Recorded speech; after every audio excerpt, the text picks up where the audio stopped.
What's good, everyone? Matt here from UK Nets fans, and we're back for another episode of BK to UK. I'm joined as ever by Aidan McConaughey and Cammy Anderson for another episode, but we're also very, very excited to be joined by NetsDaily reporter, YouTube video analyst, and all-round Nets Twitter fountain of knowledge, Matt Brooks. How you doing, Matt? I'm good. I can't spell, so I just tried to share this link and I completely blew it. So I'm doing great. But yeah, thank you guys for having me. I was so excited when you guys sent this through. You know, we've never done a show together, so this is exciting for me.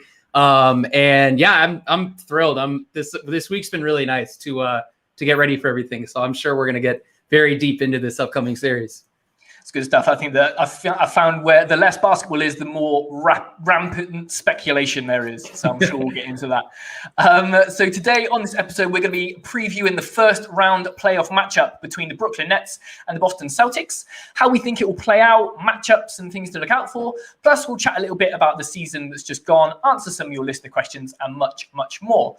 Make sure you're following us on Twitter and Instagram at UK Nets Fans, the pod itself on Twitter at BK2UK Pod, and check us out on YouTube where you can watch back all of our episodes. As we speak, we're now also streaming on Periscope and Twitch. So if you're watching us live, make sure you drop comments down in the chat and we'll get to them when we can. And if you're watching this back, then yeah, join us next time. But with that out of the way, let's get into it. I'll come straight to you, Matt. Obviously, we're in that funny sort of position between the playoffs and the regular season. How's this season been for you? And what kind of highlights have you had along the way? It's been good. It's been interesting. You know, the virtual aspect of it is like, it's very strange. I feel like it kind of, it's been so fast. Like, I just feel like we did 72 games in felt like 1 week. Like, it really did. So it's so fast. It's all virtual. It's all Zoom calls. It's like a very weird thing to you have a shoot around and then a practice and a game, and it's all kind of on my small little 13 by whatever screen. It's a very weird feeling to have, but it's been cool. I mean, it's definitely been an exciting year for obvious reasons. So, you know, for that, I'm really excited. And we've had so many storylines. It's like every 2 weeks, there's something new to talk about, whether it's a debut or a player breaking out or just like a superstar player, one of the, what it feels like 30 million superstar players on this team returning from injury or having a breakout performance. So for that perspective, I'm really grateful for it. It's just, you know, it's been different, I think is the best way to describe it. Yeah, it's one of those. It's felt like the longest, shortest season ever, with just as much basketball packed in to hardly any games. Yeah, it's been a bit of a whirlwind, but yeah, has there been any particular standout performances, standout games maybe that kind of immediately spring to mind in so many highlights? Yeah, I mean, there's a lot to pick from. The Christmas Day game, just like that first game, I remember watching and just being like, oh, okay, this is what we're dealing with this year. It's like, you know, you don't really know what's going to happen. The roster, I mean, coming into it during the preseason, by the way, I was one of those people. You know, you're sort of looking at the roster, there might be some holes here. I'm not really sure if they have the right amount of wings and everything of the sort.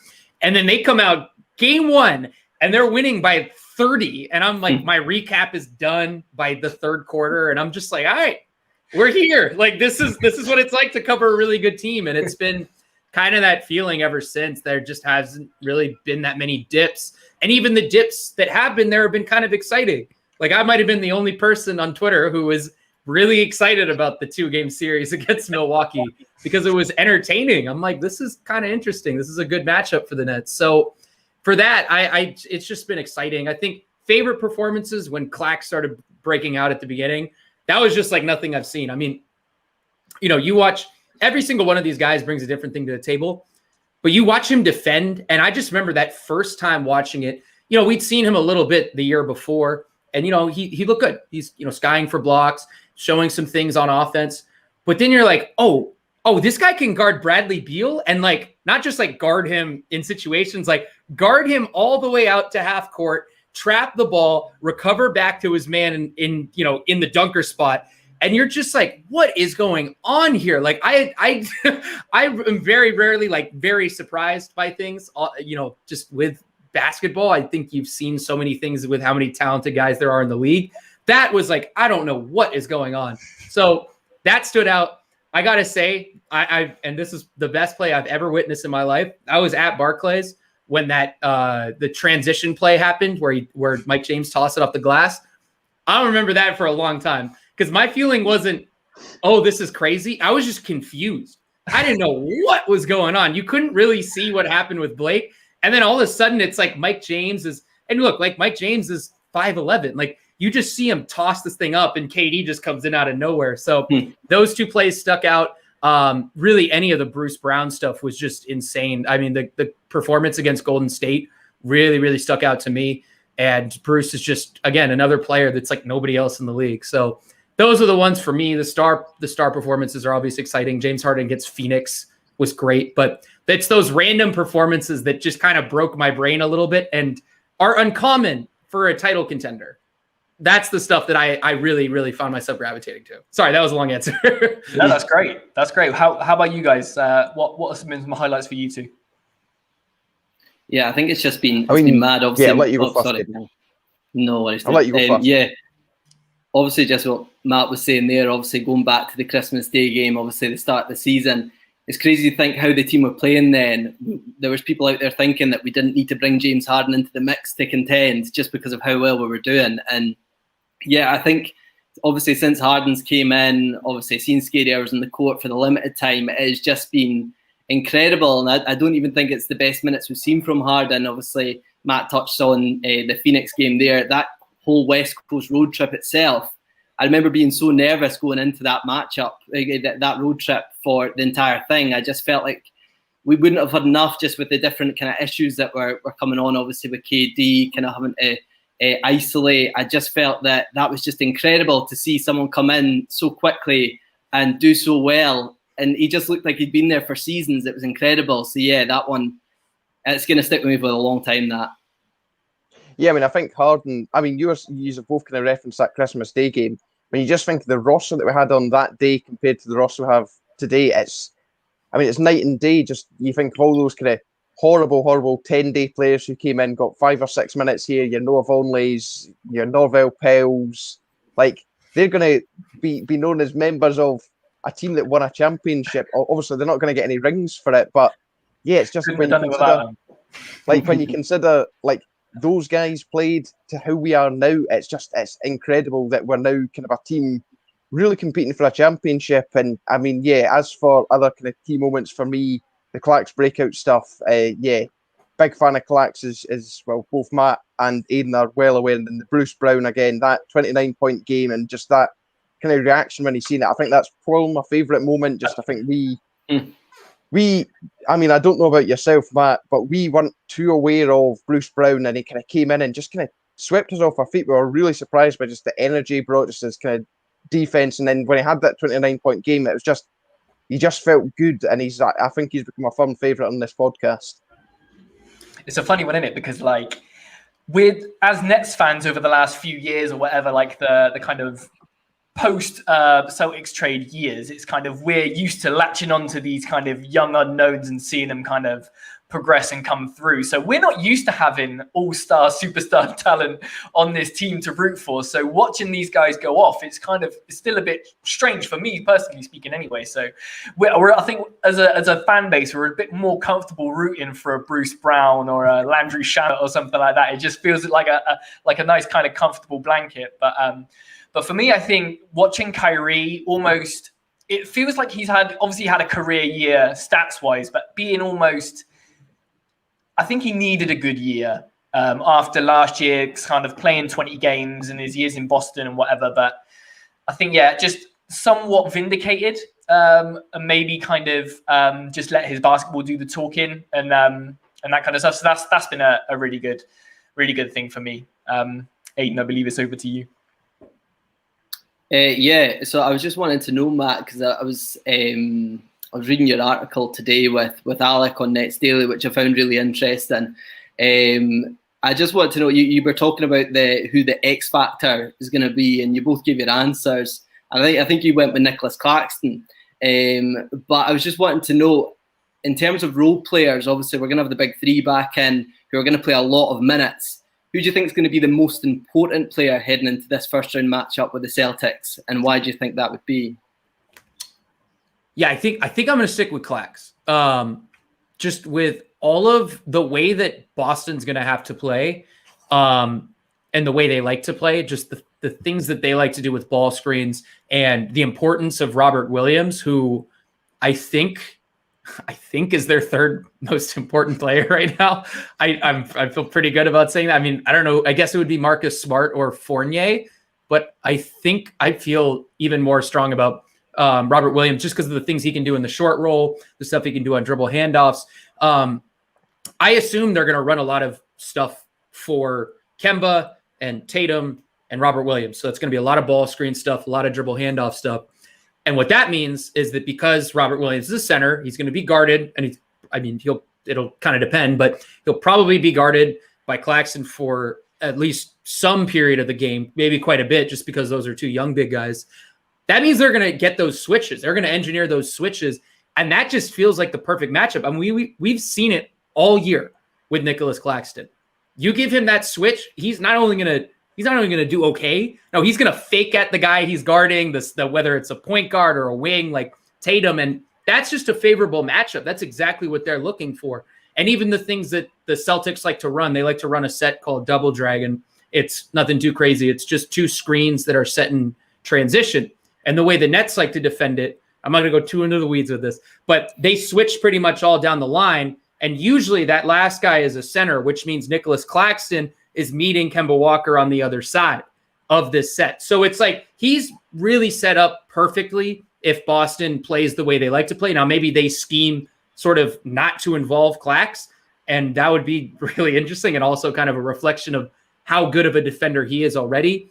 But I just think about, I maybe this is just a me thing or maybe this is normal. I don't know. But when I see matchups, I just sort of like try to picture what it's going to look like, who's going to be doing what, and try to like go back in my mind of like what I've seen in previous games between these two squads, I guess. So yeah, that's kind of why I feel good about it, is just the way that these two teams play. It doesn't feel like they're going to pick on his weaknesses.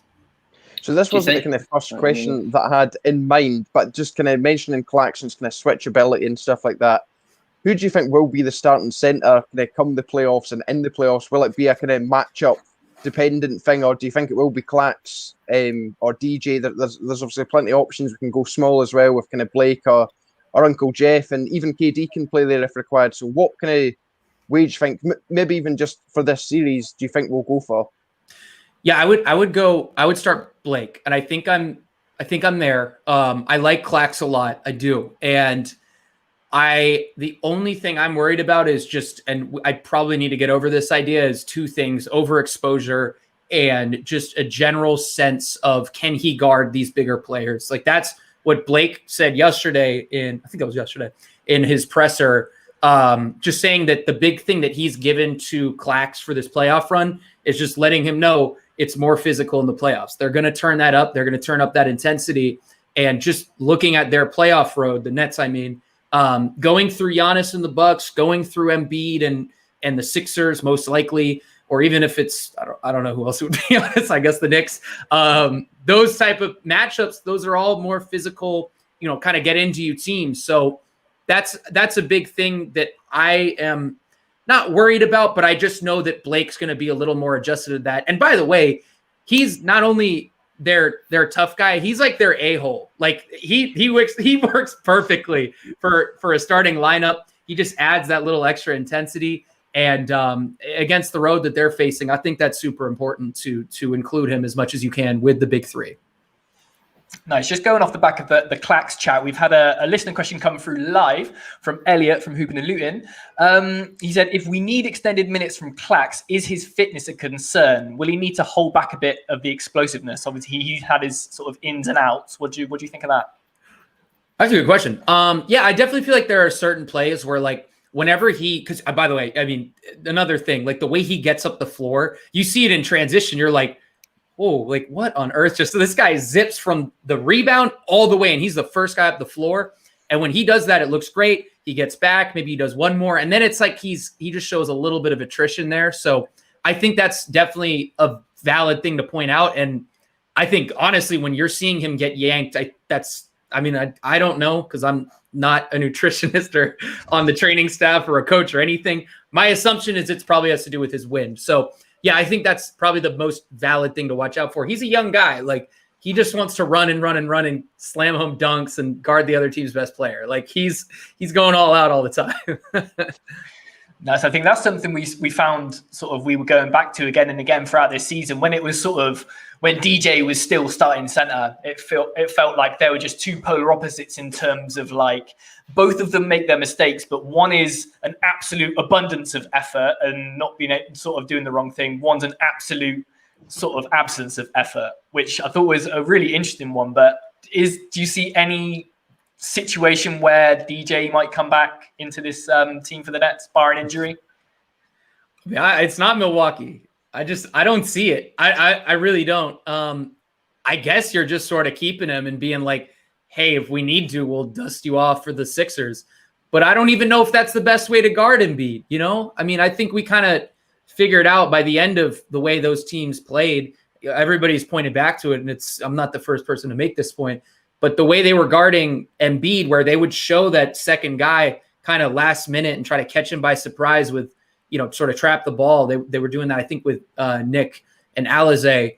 I think that's the way you want to do that. You want to say, hey, like, we're gonna live or die by, I don't know who would be in Danny Green wing 3. Like, we'll take that chance, versus it's just, I think the negatives they just outweigh the positives with DJ right now. I don't know. I'm kind of out personally. Yeah, I think that feels like how it was with that little mini Bucks series when Giannis was going off. It's just like, look, if he's going to be hitting threes, let him hit threes. I'd rather. That was his chance. That's the thing. That's like, that was his moment where it's like, okay, if you can look good, and it looked okay for that first half of that first game. It was like, okay, this guy might have a role on this team, and then it just completely went downhill, and it was like, all right, yeah, we're good. And Blake has given you just enough that it's fine. So I totally agree with you. Sorry for cutting you off, but I had to make that point. That's no problem at all. So we've had another, just on that point, we've had ZS_London.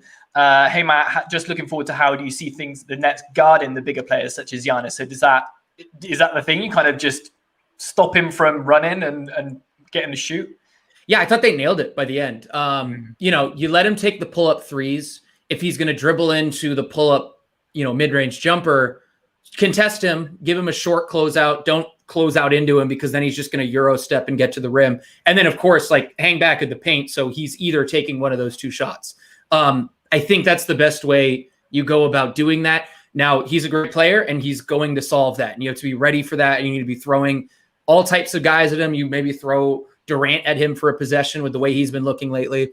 I'd like to see Claxton. I'd like to see him out there and see what it looks like. We got like one half possession of that in the 2 games. So, and that was when Nick was coming back from health and safety protocols. So we haven't really even seen that card played. But yeah, for now, I think I would just go with what they were doing. It just felt like they figured that out.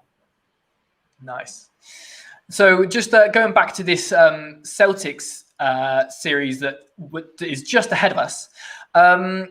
Obviously, I get the big red flag on the scouting report is going to be Jason Tatum, who's fresh off a 50-point performance.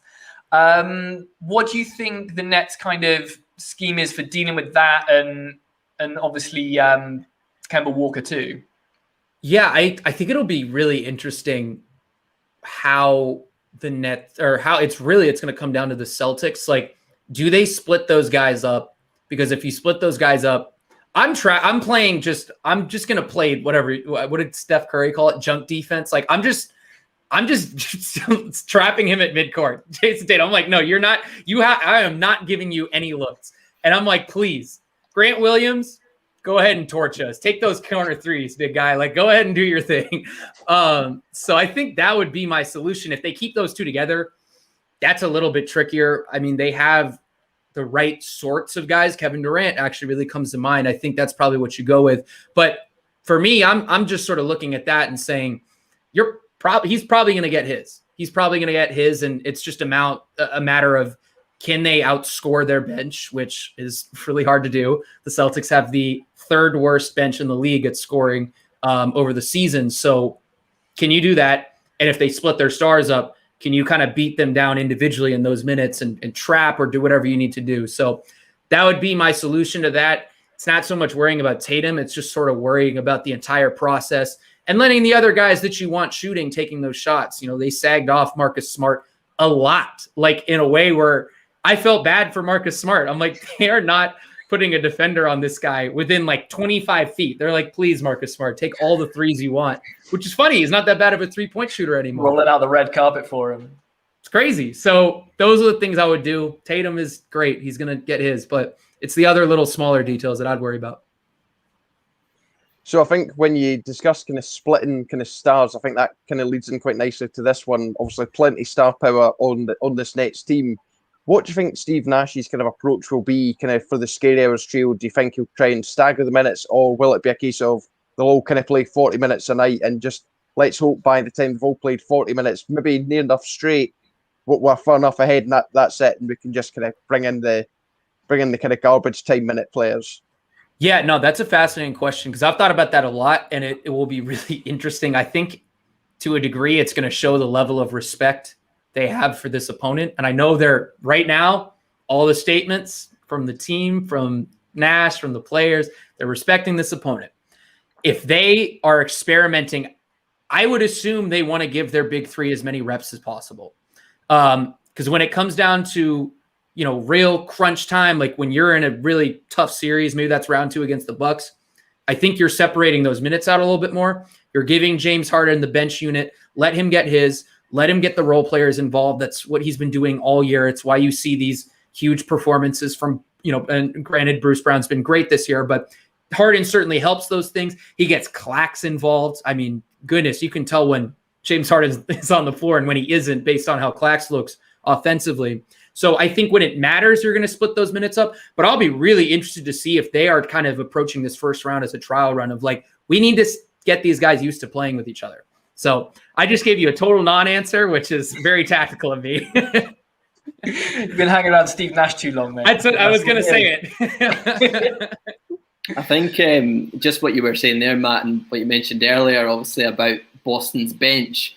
I think in this one, you could certainly run the big three together just for all their minutes, and you could still have our bench unit. I think you mentioned it in the article. You could have Joe Harris, Landry Shamet, and Jeff Green, 3 really good shooters coming off the bench at one time.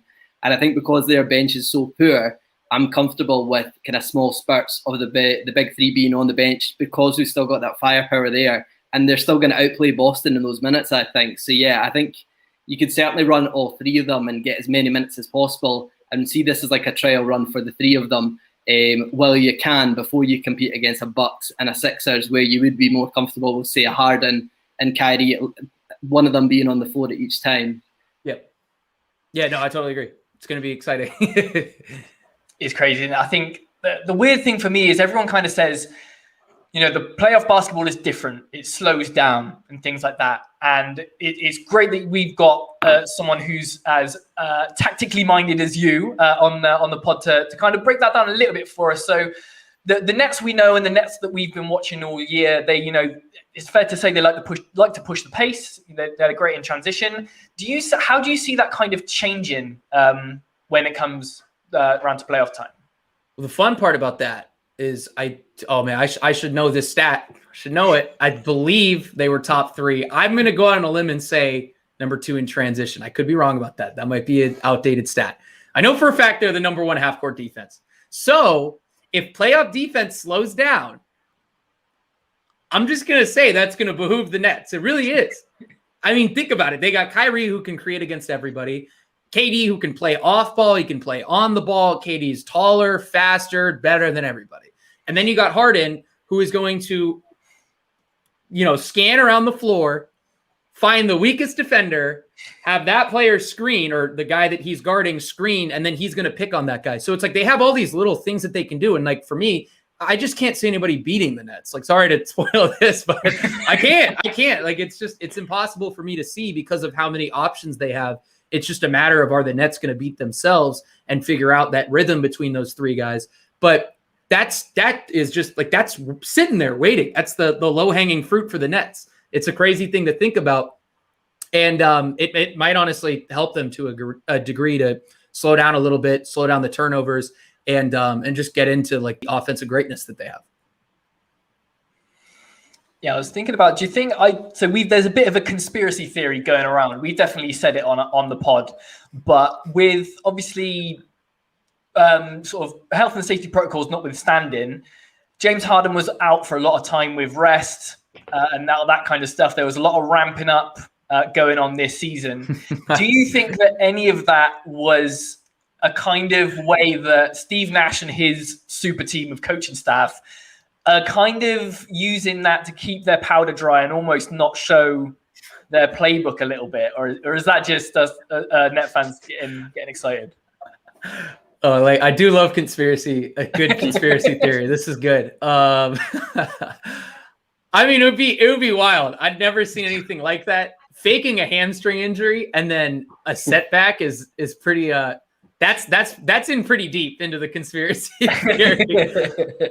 I mean, I think they just ran into bad circumstance, and I mean, you saw it against the Bulls. I get that the game was early for them, but it's a little awkward. They're not quite sure of who to score when. Everybody's playing a little passive. Nobody wants to step on each other's toes. So I think the pluses don't outweigh the minuses of that strategy. Like, you're playing a high variance game, but not in the way you maybe want to be. So I can't co-sign it, but I do like a conspiracy theory. Nice. So Cool. Confirmed. Can I add into that? Do you think it matters that the kind of Scary Hours trio haven't really played that much? Do you think that's as big a kind of issue as some have maybe made it out to be? I know it's been a topic we've discussed almost weekly. People are asking the same kind of question. What are your kind of thoughts on that? I mean, I guess we'll learn, right? I mean, it's such a weird team because they were already like a team that's not really like any other big three. Usually you have that Chris Bosh, Kevin Love, whatever example you want to use. And they don't have that. They have three scorers, and it's kind of like nothing we've really ever seen. And then you add on top that they've never, like, we thought the Clippers didn't play together last year. No, this Nets team just hasn't played together. Like, they might as well have name tags on, like, with how little these guys have played. And it's kind of, for me, that's exciting. It's testing a bunch of things that we've used as golden rules for basketball. You need your guys that's going to be willing to sacrifice. You need to have continuity. These are things that we've accepted. You need to play defense. Another thing that this Nets team, I mean, if they win, it's like, okay, like, how golden are those rules? Like, can you just win if you have great players and it doesn't matter the rest, or do those things hold some value? So I have no clue. I'm excited regardless. Because I think the more you get into it, the more you try and really think about it, the more questions get posed than answers. I think sometimes, like you say, it's just the proof of the pudding will be in the eating. Yep. But I wanted to get your just thoughts on the rotations and stuff like that, because obviously we talked about the starting unit and maybe who's going to come off the bench, but we all know that the rotations really, really tightened up around the playoffs. I was just wanting to think, I'd love to get your sort of thoughts on why that happens, and B, who do you think's unfortunately gonna probably miss out as the rotations get tighter? Because this team is super deep, and I was just thinking, someone's gonna miss out, and I flip flop about who I think that's gonna be. Right. Yeah. So I think the best way to answer it is that there are 240 minutes to go around, and that's just sort of, that's the ceiling. Like, that's the firm ceiling that you can't really pass unless you go to overtime, I guess. But hopefully they're not doing it. So, so I think with that said, when you get farther and farther, you're going to want to play your best players more. You're going to want to play your best lineups. Trying to figure out which guy is the guy that's not going to be a part of that is, I mean, man, I too fluctuate week to week. I think it depends on how Landry Shamet shoots the ball. I really like Tyler Johnson. I just can't find a way to put him in the 10-man or whatever 9-man rotation. So it comes down to how well Landry Shamet shoots the ball, and what it looks like for Bruce Brown. Is he going to have those cutting lanes? Is he going to have room on the floor? Our defense is going to scheme for him a little bit more. Are they going to say, hey, we're sort of going to put you in a position where we're going to, because it was actually really interesting in the second to last game of the season. I don't know why I got so much out of this weird matinee game, but for whatever reason I did. Chicago put their center, Vucevic, who I always blow his name, and I probably just said it wrong again. They put him on Bruce Brown and had him hang back in the paint. And for whatever reason, I mean, he just takes up a lot of room. So when Bruce Brown cuts, he's running into this giant, huge man standing in the paint. He kind of was forced out to the perimeter. And that's, you saw these plays where it end up with a Bruce Brown corner three. So I think if teams scheme for him and he doesn't quite have a counter to that, we'll know pretty quickly about whether Bruce Brown's going to be in the rotation or not. Granted, he's proved me wrong at every corner. I mean, every time I'm like, I don't know. It's looking a little, this team's kind of big. They have a lot of centers now. I don't know how it's going to work for Bruce Brown. He'll go and turn into, small Dennis Rodman. Like it doesn't make sense. He's an awesome player for that. And he just, he brings a lot to the table in terms of intangibles. So yeah, those would be my two guys right now. I'm leaning Landry though. The inconsistency with the shooting has been not bad, but if it goes wrong for a couple games in a series, I think you have to sort of keep tabs on that because it takes him a second to swing out of it. It's not like Joe Harris where it's like next game he's just goes 5 for 6. Like it seems to linger with him a little bit. So I'm presuming you're not including Alize Johnson in your kind of rotation. Do you think a player like Alize could come in handy at points? So we've seen him kind of go off in games at kind of 21 points and 20 rebounds or something kind of similar to that. Do you think you could kind of find a space for a player like that in your playoff rotation? It's something that I think many teams would love to be able to call upon if they could. Yeah, no, I mean, I think the thing I've learned with this coaching staff is that they're not, I mean, they're flexible, but they always are, they know what each guy brings to the table. And if it's a position where it's like, wow, the Nets are whatever, they're losing by 20 in the rebound battle tonight, I wouldn't be shocked. I mean, crazier things have happened this season. I don't think he's going to be an integral part of the rotation. But if Nash just dusts him off, same way I feel about DeAndre, it's like I could see it happening. He just throws him out there. He says, and these guys, like the attitude on this team is so top notch that I don't think you run into a situation where guys are discouraged. Guys aren't going to come out there and play hard. Every guy seems to be made important, made to feel important. And that's really crucial. That starts with the front office. If the front office extends down to the stars, especially James Harden, and that also extends to the coaching staff. So when you have that, sort of top down, I don't know what the word is, but just that feeling that these guys are receiving from every single guy in the organization, I think that extends to those situations where you feel good about putting just about anybody in any spot. Nice. So talking about the wider team in general, just obviously it's sort of regular season awards time. Do you think, I'm a firm believer, do you think Sean Marks has got executive of the year is Sean Marks is to lose? Who else would win it? I don't know. I mean, I guess it would be Phoenix. I've liked what they've done. Bringing in Chris Paul is the right move, but it's got to be Sean Marks. Like this guy took nobody. I would say 50% of the people were out on this James Harden trade, like including Nets fans too, which by the way, makes a lot of sense. You look at it, it's like, I don't know how this is going to work. I mean, it's like, it's a weird fit. And there you go. It works. This guy's like the poster child of, being locked in with a franchise. It's worked out like almost better than I even could have imagined it. So yeah, I think that doing that level of a risk in a year where you're already going to be in the mix for a championship deserves a lot of credit and probably more credit than he's been receiving. I mean, it's so easy to look back and be like, well, no, of course it worked. You grabbed a top 5 player. Like that's not that hard. It's like, actually, nobody was believing in this initially. And now everybody's giving it this revisionist thing. So yeah, it's got to be him. I don't know who else it would be. Nice. So we got one more just come through in the live chat about this Celtics series, and then we can go on to stuff a little bit wider. So Ryan Winkler has asked, who do you think Marcus Smart is going to primarily defend? Obviously, he's a pesty defender. And I think he'd probably get the Nets' best player or best guard at least? Who do you think is going to get Marcus Smart's attention? I'm definitely not cheating right now. I'll tell you that much. I'm definitely not looking that up. Just if I can do it in time. I don't know if I can find it. All right, I'm not going to find it. I am going to guess. Boy, I don't know. That's such a tricky question. I'm going to say Harden. I don't know if I feel good about it, but I'm going to say Harden. I think what you want to do is you want to take away Brooklyn's offense from its point of initiation. And that's kind of what I said with Milwaukee and what I said with Philly also.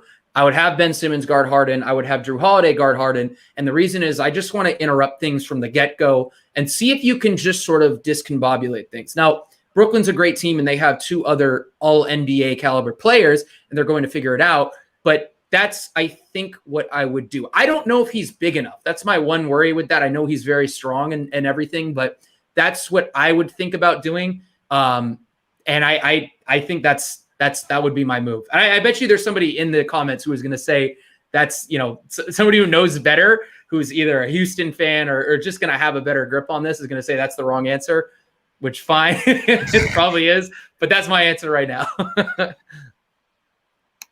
Now that's dope. I mean, so we've had someone, ZS London back saying that Harden and Smart have history. So Smart's going to try and get in his head. So we love a bit of chippiness in the playoffs. That's what it's for. Got it right. So obviously, it goes without saying. I think are you saying Nets in 4? Oh yeah, yeah, oh yeah. Not even without a second. I have looked at my schedule. I've said my week is done on next Sunday. I'm just kidding. But I'm prepared to look at that Bucks series by Monday. I'm good. I'm feeling good about this right now. I'm already prepped out how that next series is going to be previewed and stuff like that, which is probably the wrong way to go about it. But hey, I can't help it. That's good. So we're going to go on to some questions we had from our listeners ahead of time. Like I say, they were very, very excited to have you on. So just to give you some props. Thank you. For everything you do and all the content you put out.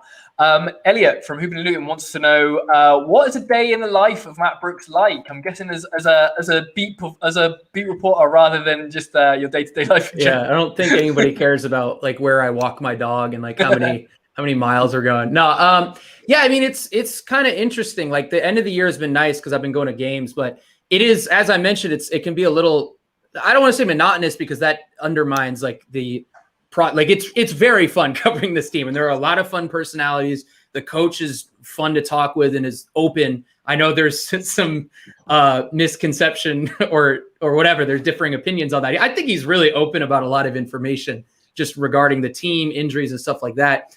But the process itself is, the pressers on my computer, which I do in my office. I watch the game, and then it's not all that exciting. I'm going through clips. I'm rewatching the game either on my TV, on my computer, and that's where I'm looking for things. I'm trying to see patterns. I'm trying to see if there's a performance that I'm already kind of know what I'm looking for. I'm going to go ahead and look at those minutes exactly when that guy was in, when that guy wasn't in. So that's kind of what the day in the life is. It's all here. It's all this office right here. I mean, people that watch my videos probably recognize this not very furnished wall except for a painting. So minimalist. Yeah, I'm very minimalist over here. But yeah, that's kind of it. It's nothing too crazy. And now that we're doing games and stuff like that, going to Barclays has been fun. That too is different. But I mean, look, this weekend will be pretty exciting. It'll probably feel a little more normal. So that's day in the life. It's nothing too crazy, but it's just it's a lot of time on my screens. Love that. So we have one from Theo, who friend of the pod. He's been on before from Met the Criteria podcast, big time Nets fan. He said the team looks a lot different than the last time he suited up. So assuming Dinwiddie makes it back around Eastern Conference Finals time, what do you think his role looks like, and how do you think he slots in? First of all, I got to shout out Hoopin' and Lupin for the best jersey collection I've seen. He's got every single jersey. I realize that now. So got to do that. As for Dinwiddie, so this would involve me thinking he's coming back, right? Because yeah. I'm in the camp he's not coming back. But if he did come back, that's $1 million question. I mean, everybody's saying it's going to be great. You throw in the talent, it's going to work. And looking at this year after this Harden thing, that's probably how I should think. But my brain is still kind of, it's a long-term injury. He's got to get his wind back. And he is a guy who needs the ball in his hands a little bit more. And look, it's a 2-game sample at the beginning of the year. It's, he hadn't played, I guess, really since like March of the year before. The bubble, right? Yeah. So look, it's not a good sample, and it's not enough to really have anything declarative. But at the beginning of the year, I think it was definitely, he was locked in defensively, but the offense, it felt like he was figuring some things out.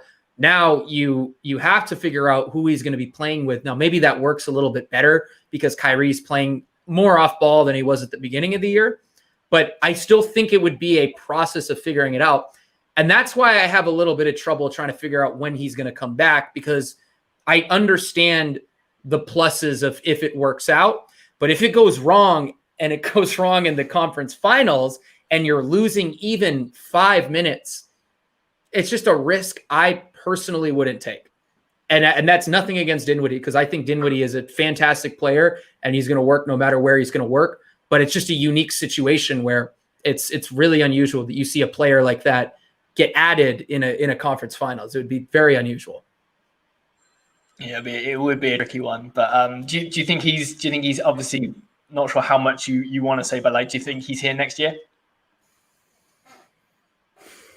It's hard, right? Because it's just hard. It's a lot of money.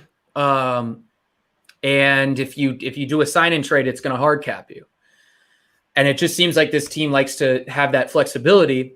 So I would wager against it personally, but that's just me. I mean, I've just learned any signing, free agency, anything that I predict with Sean Marks is wrong. I'm just wrong every time. Every time I don't like a signing, it's like this guy's like Tyler Johnson. I was kind of like, I don't know. Seems like a weird, we'll see what it is. And he's just this awesome two-way guy and like the perfect player that I find myself gravitating to. So, I'm always wrong about these things, but that would be my prediction for now, is that I don't know. I don't think he'll be back. Nice. Okay. Well, that's all we've got slated down. I don't know if Aiden, Cammy, you wanted to jump in with anything else before we get out of here. Yeah, well, I'll jump in with the kind of Dinwiddie kind of chatter. Do you think things would have been different? Do you think the Harden trade would have happened had Dinwiddie kind of been in the team? Do you think had he been fit, he'd been part of the trade, and would that have then maybe led to a Jarrett Allen or a Karis LeVert sticking around? Oh, maybe too philosophical for this time of day. But... No, man, that's a sliding doors little scenario there, right there. Man, yeah, because he probably would have had the best trade value of anybody since, like, I mean, Houston didn't get much for Karis, so that's a guy that's an expiring. You could flip a fellow expiring for him if you wanted, if he was included in that trade for Harden, or you could have just made him a part of your rotation. Man, that's fascinating. Yeah, I mean, I think there's a chance they could have kept Karis. I do. It would have come down to what Houston wanted, and given that we know how the owner wants to keep their books, which is clean, I think that's the best way to put it. I wonder if that would have been a different factor, and if Karis LeVert had been there. So I think that would probably be how this would have worked out. I think we would still probably be watching Karis LeVert. I'm just going to pop in with a quick one, Matt. I know you watch lots of basketball. You don't just watch the Nets. Do you think there's room in the first round for a potential slip-up anywhere, and there may be a surprise early on? First round, which all right, I'll say I actually think we're not gonna have too many, but I pick Lakers Suns is like such a boring pick. I think the Wizards can push Philly.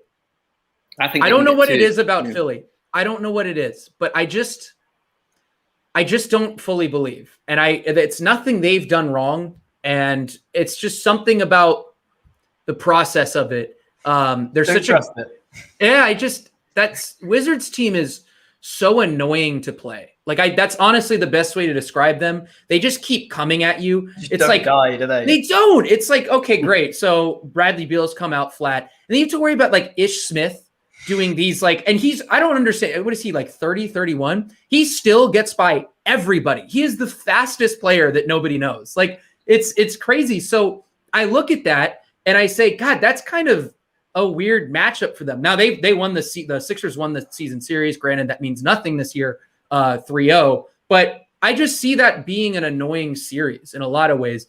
I actually feel pretty good about Milwaukee coming out of round one. On the flip side, I think this is going to be the year where they get over that hurdle. But that would be my pick right now. I think it'll be pretty fun. Good stuff. Well, we're coming up just past 45 minutes. I, for one, just want to say a massive, massive thank you for making some time for us today. I know you've got a busy schedule getting some content out. If anyone who's watching this for some reason doesn't get all up in what Mac puts out there, then you're crazy. Go subscribe to his YouTube channel. Your videos make me smarter, and that's what I really appreciate. So thank you so much for everything you do. But for those who may not know, just tell people where you're at. Yeah, follow me on Twitter, Matt Brooks NBA. Everything's there for the most part. And then the YouTube is a good thing to plug. I always forget to plug that. So thank you for doing it for me. Those are the two places. That's all you got. I'm good about posting. So thank you guys for having me on, and I appreciate it. That's really kind of you to say. Nice. That's my absolute pleasure. Well, thank you everyone for tuning in. Thanks for everyone that came up in the chat. And yeah, I guess we'll see you next time. Thanks very much.